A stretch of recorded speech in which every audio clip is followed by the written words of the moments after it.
என்னடா மாப்பிள்ள new year பிறந்தாச்சு எங்கன்னா வெளில போகலான்னு பார்க்கும்போது சரி நம்மளுக்கு தான் இருக்குது கிளம்பாக்கம் அப்படின்னு சொல்லி கிளம்பாக்கம் பஸ் ஸ்டாண்டை போய் விசிட் பண்ணால் அது பஸ் ஸ்டாண்ட் இல்லைங்க, மினி ஏர்போர்ட் மாதிரி இருக்குங்க. அவ்வளோ பெருசாக இருக்குங்க, அவ்வளோ நீட்டாக இருக்குது, அவ்வளோ ஃபெசிலிட்டி இருக்குது.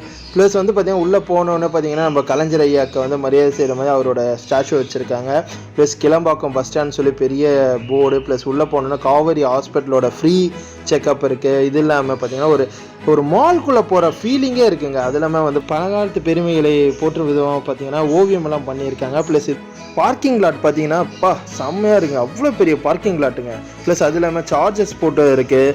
தென் மாவட்டத்துக்கு போகிற எல்லா பஸ்ஸும் வந்து இனிமேட்டு இங்கே இருந்தாங்க ஏறணும். சிட்டிக்குள்ளே வந்து பார்த்திங்கன்னா டிராஃபிக் அதிகமாக இருக்குன்றதால பஸ் ஸ்டாண்ட் வந்து ஒரு 50 வருஷத்துக்கு பின்னாடி வர்றதை யோசிச்சு இப்போ அந்த பஸ் ஸ்டாப் கட்டியிருக்காங்க. நல்ல பெருசாக இருக்குது. நீங்களும் ஒரு வாட்டி விசிட் பண்ணுங்கள். கருத்துக்களை வந்து கமெண்ட் பாக்ஸில் கமெண்ட் பண்ணுங்கள். சேனலை சப்ஸ்கிரைப் பண்ணுங்கள் ஃப்ரெண்ட்ஸ்.